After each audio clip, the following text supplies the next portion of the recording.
Sa Pilipinas, tila hindi kumpleto ang bawat araw kung walang kontrobersya. Bawat kanto may opinyon, bawat cellphone may debate, bawat pamilya may kanya-kanyang paniniwala.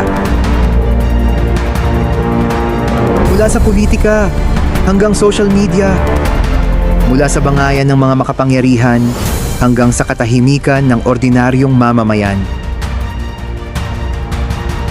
Ang tanong, bakit tila naging parte na ng buhay ng Pilipino ang gulo? Ito po si Vikings Anli. Samahan niyo ako sa isang paglalakbay sa likod ng mga ingay, kontrobersya at hidwaan ng ating bayan. Isang kwento hindi lang tungkol sa politika, kundi tungkol sa bawat Pilipinong patuloy na nabubuhay sa gitna ng kaguluhan. Handa ka na ba? Tara na at simulan na natin.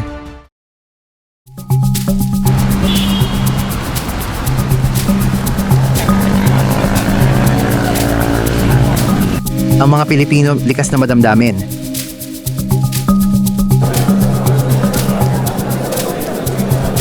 Mahilig tayong makialam, mahilig tayong magkwento, at higit sa lahat, mahilig tayong pumili ng panig.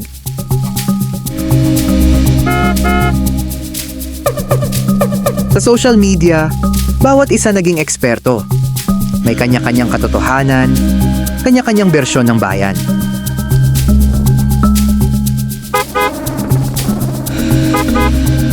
At habang tumatagal, unti-unting lumalalim ang pagitan ng bawat panig. At habang lumilipas ang panahon, tila mas lalo tayong nagkakalayo. At sa kasalukuyang panahon, may dalawang makapangyarihang pangalan ang nagkakaroon ng conflict na bumabalot sa bansa.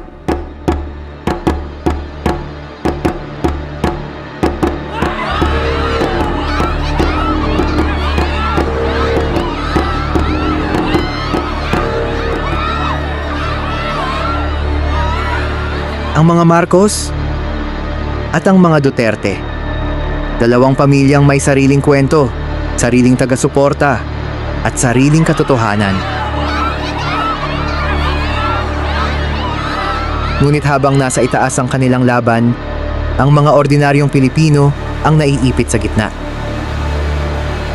Dahil sa politika, tila mas mahalaga na minsan ang kandidato kaysa kapwa Pilipino.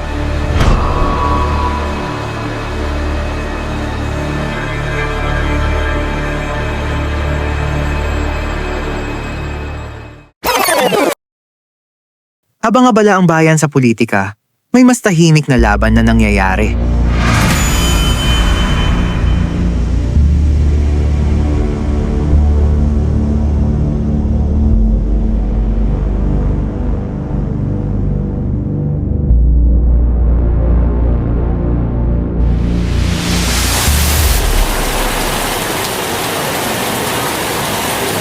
Mga kalsadang paulit-ulit sinisira.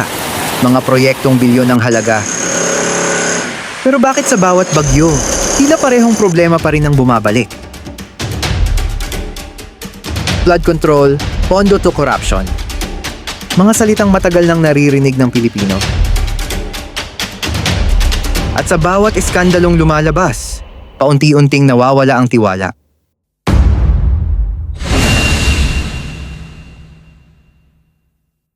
Ngunit ang pinakamabigat na tanong, sanay na nga ba tayo?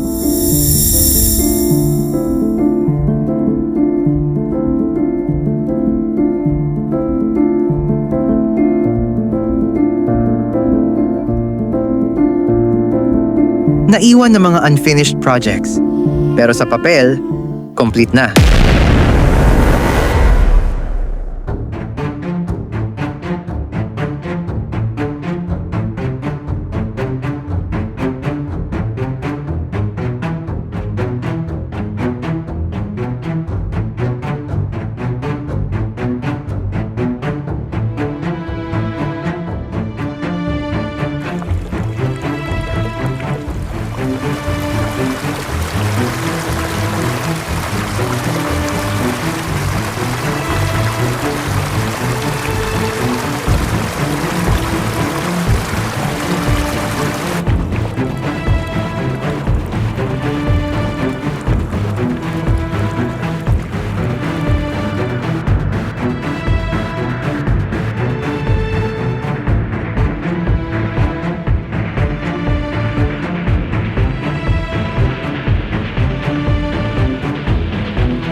Pero sa kabila ng lahat, may isang bagay na hindi nawawala sa Pilipino.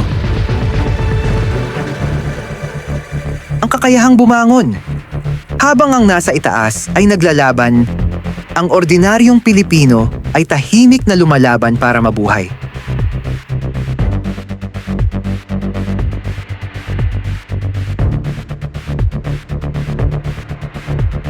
Nag-OT nangingibang bansa, nagtitiis. At kahit paulit-ulit nasasaktan, marunong pa ring ngumiti.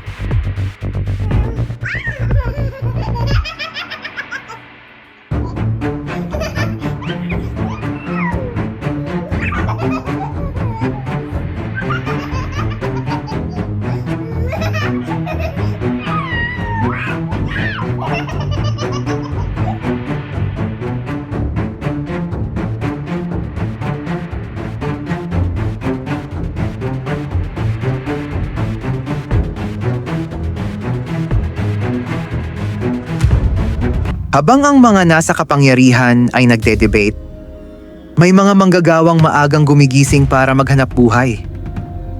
May mga mangingisdang sumasalubong sa alon bago pa sumikat ang araw. May mga magsasakang patuloy na nagtatanim sa pag-asang may aanihin bukas.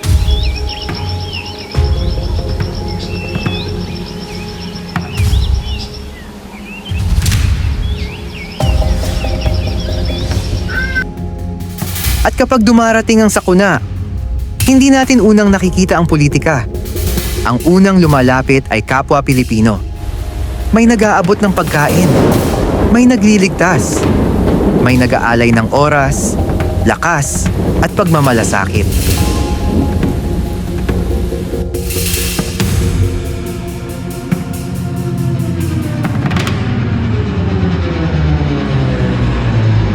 Ito ang tunay na kwento ng Pilipinas. Hindi ang mga politiko, hindi ang kontrobersya, kundi ang tibay ng ordinaryong Pilipino.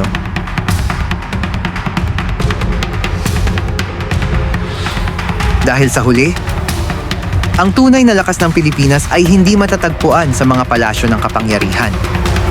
Hindi sa mga pangalan sa balota, hindi sa mga taong nag-aaway sa social media, kundi sa ordinaryong Pilipino na sa kabila ng lahat ay patuloy pa ring naniniwala, patuloy pa ring nangangarap, at patuloy pa ring lumalaban.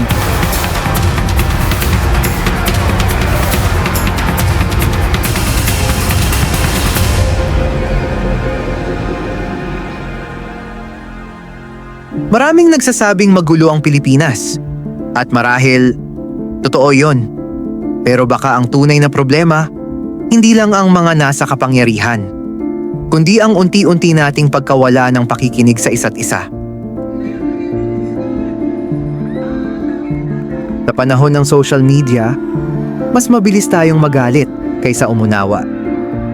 Mas madaling pumili ng kampo kaysa hanapin ang katotohanan. Ngunit sa huli, iisa lang naman ang bayan natin.